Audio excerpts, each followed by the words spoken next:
السلام علیکم۔ اس ویڈیو میں آپ کو بتائیں گے کہ 2023 کے پورے سال اور ہر مہینے میں کیا کیا امپورٹنٹ کام وغیرہ ہوئے پوری دنیا میں۔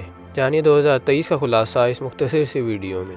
یہاں کچھ ناقابل فراموش واقعات ہیں جو 2023 میں اب تک دنیا میں پیش آئے ہیں۔ 1 جنوری کروشیا نے اپنی قومی کرنسی کورونا کو یورو سے بدل دیا۔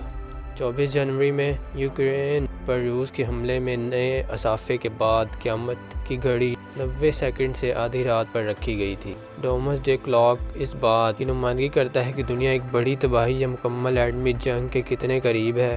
اس ایڈجسٹمنٹ نے گھڑی کو 1947 میں اس کی تخلیق کے بعد سے آدھی رات کے قریب لایا تھا۔ 6 فروری ترکی اور شام میں 7.8 شدت کے زلزلے سے 59,259 افراد ہلاک ہوئے تھے۔ 11 فروری ارمینیا ترکی کی زمینی سرحد 35 سالوں میں پہلی بار کھولی گئی۔ سرحد کو 2023 کی ترکی شام کے زلزلے سے متاثر ترکی کے آفت زدہ علاقوں میں امداد لے جانے والی گاڑیوں کے قافلے کی اجازت دینے کے لیے مختصر طور پر کھول دیا گیا تھا۔ آخری بار سرحد 1988 میں کھولی گئی تھی جب ترکی نے ایک اور تباہ کن زلزلے کے بعد ارمینیا کو امداد بھیجی تھی۔ 9 مارچ میں امریکہ ریکارڈ انڈسٹری نے اطلاع دی ہے کہ 1987 کے بعد پہلی بار وینائل ریکارڈز کی فروخت سی ڈی کی فروخت سے زیادہ ہے۔ 17 مارچ بین الاقوامی فوجداری عدالت نے روسی صدارت ولادیمیر پوٹن کے خلاف وارنٹ گرفتاری جاری کر دیے تھے۔ یہ وارنٹ یوکرین کے روسی مقبوضہ علاقوں سے بچوں کو زبردستی ملک بدر کرنے کے جرم میں جاری کیا گیا تھا۔ 31 مارچ اٹلی نے ڈیٹا سیکیورٹی خدشات پر اوپن اے آئی کے چیٹ جی پی ٹی کے استعمال پر پابندی لگا دی کیونکہ اٹلی کے ڈیٹا پروسیسنگ ریگولیٹرز کی طرف سے اٹھائے گئے خدشات کا جواب دینے کی بجائے اوپن اے آئی نے صرف اطالوی صارفین کے لیے پلگ کھینچ لیا۔ چیٹ جی پی ٹی کو اگلے مہینے ان تبدیلیوں کے ساتھ بحال کیا گیا تھا جس سے صارفین چیٹ بوٹ کو اپنا ڈیٹا استعمال کرنے سے روک سکتے تھے۔ 3 اپریل ناسا نے 50 سال سے زائد عرصے میں چاند کے پہلے سفر کے لیے خلاف بازوں کا اعلان کیا۔ 20 اپریل اسپیس ایکس کا اسٹار شپ راکٹ اپنی پہلی فلائٹ ٹیسٹ کے 4 منٹ میں پھٹا۔ اسٹار شپ راکٹ جو اب تک بنایا گیا سب سے طاقتور راکٹ ہے، ایک دن انسانی نوآبادیات کو مریخ پر لے جانے کے لیے تیار ہے۔ دھماکے کے باوجود اسپیس ایکس کے انجینئرز نے لانچ کا جشن منایا کیونکہ اس نے انمول ڈیٹا فراہم کیا۔ 2 مئی رائٹرز گلڈ آف امریکہ نے مزدوروں کے تنازع کے بعد ہڑتال کر دی۔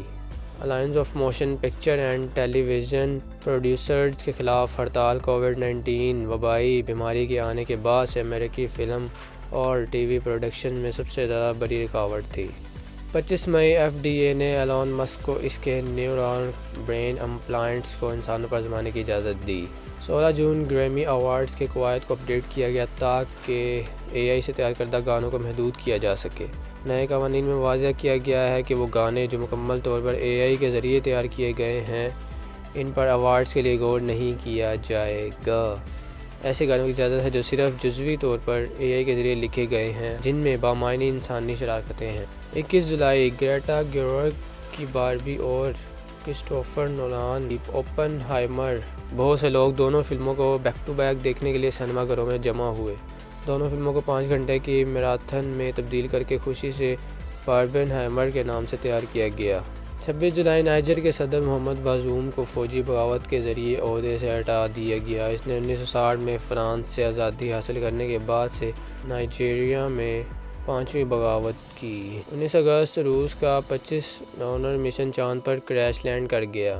روس کی خلائی ایجنسی کی چاند پر خلائی جہاز بھیجنے کی پہلی کوشش تھی۔ آخری کوششیں سوویت خلائی پروگرام کے تحت 70 کی دہائی میں ہوئی تھیں۔ 23 اگست بھارت چاند پر خلائی جہاز کو کامیابی سے اتارنے والا چوتھا ملک بن گیا تھا۔ 13 ستمبر یو ایف او کے ماہر جیمی میوسن نے میکسیکن کانگریس کے سامنے 2 مبینہ غیر ملکیوں کی لاشیں پیش کیں۔ میوسن نے ماضی میں کئی بے بنیاد دعوے کیے تھے۔ اس دن اس نے ایلینز کو اس دعوے کے ساتھ پیش کیا کہ وہ ہمارے زمینی ارتقاء کا حصہ نہیں ہیں۔ 5 اکتوبر نیو میکسیکو کے وائلڈ سینڈرز نیشنل پارک میں فوسل کے قدموں کے نشانات کی تحقیق نے اس بات کی تصدیق کی کہ انسان کم از کم 21,000 سال پہلے امریکہ میں تھے۔ سابقہ نظریات کے مطابق امریکہ صرف 15,000 سال پہلے جدید دور کے روس اور الاسکا کے درمیان بنائے بیرنگ کے ذریعے آباد تھا۔ نئی تحقیق نے قدموں کے نشانات کی عمر کا تعین کرنے کے لیے متعدد طریقوں کا استعمال کیا جس کے تمام نتائج 21,000 اور 23,000 سال پہلے کی تاریخ کی طرف اشارہ کرتے ہیں۔ 8 اکتوبر اسرائیل کے زیر کنٹرول علاقے میں حماس کے کارکنوں کے اچانک حملے کے بعد اسرائیل نے حماس کے خلاف باضابطہ طور پر جنگ کا اعلان کر دیا تھا۔ اعلان کے موقع پر دونوں طرف سے مرنے والوں کی تعداد پہلے ہی 1100 سے بڑھ چکی تھی۔ 13 اکتوبر مائیکروسافٹ نے ایکٹیویژن بلیزرڈ کو $69 بلین کے ریکارڈ توڑ میں خریدا۔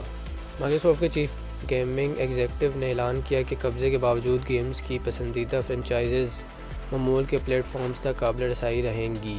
1 نومبر کولنز ڈکشنری نے 2023 میں سب سے زیادہ قابل ذکر لفظ کے طور پر AI کا اعلان کیا، اور 19 نومبر 2023 کو ورلڈ کپ کا چیمپئن آسٹریلیا رہا جس نے فائنل میں انڈیا کو ہرایا۔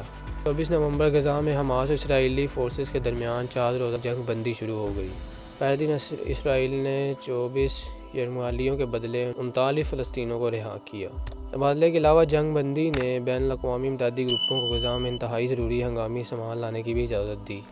6 دسمبر ٹیلر سوئفٹ کو ٹائم میگزین کے سال کی بہترین شخصیت قرار دیا گیا۔ مشہور پاپ گلوکار ثقافتی آئیکن فنون لطیفہ میں کامیابی کی بنیاد پر باوقار ایوارڈ جیتنے والے پہلے شخص تھے۔ یہ ایوارڈ روایتی طور پر مردوں کو دیا جاتا ہے، خاص طور پر اقتدار کے روایتی عہدوں پر رہنے والوں کو۔